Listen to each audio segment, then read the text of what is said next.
And when I listen to your words about the story maker, and it all makes good sense to me, I do find myself coming back to the question, and I even wrote it down. I wanted to be sure I could articulate it as I meant it. But does the examination of one's life story play any role in the awakening process?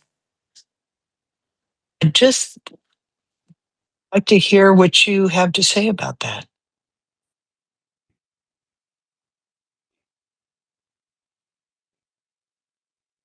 Mhm. The examination of one's life story serves to inform and enrich the human. It does not necessarily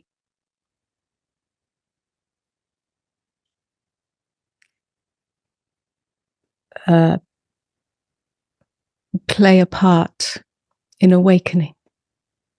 Awakening is direct. It doesn't require looking into the past.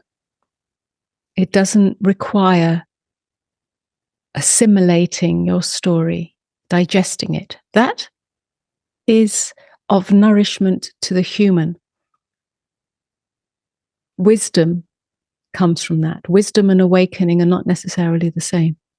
Interesting. Yeah, you're talking about wisdom, the maturity that comes through having learned from your experiences or digested experiences or gone through challenges.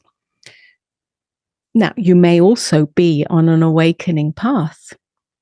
And so the story may speak to that, not necessarily directly, but may speak to some fragrance of going beyond the story, being free of story in whatever way or language is, yours and relevant.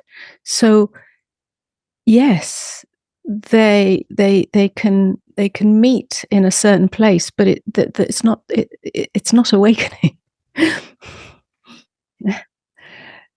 Awakening is not awakening to a better self or a wiser self or a more spiritual self.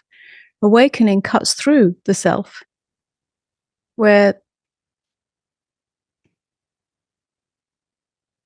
the story has nothing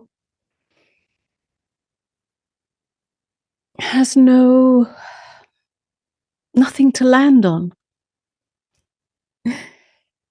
That doesn't negate the appropriateness or relevance or richness or wisdom or offering either to yourself or to others if it becomes a memoir of the story. There are beautiful memoirs that speak to the human depth, that speak to the human resilience, that speak to the human light, but it's still not awakening.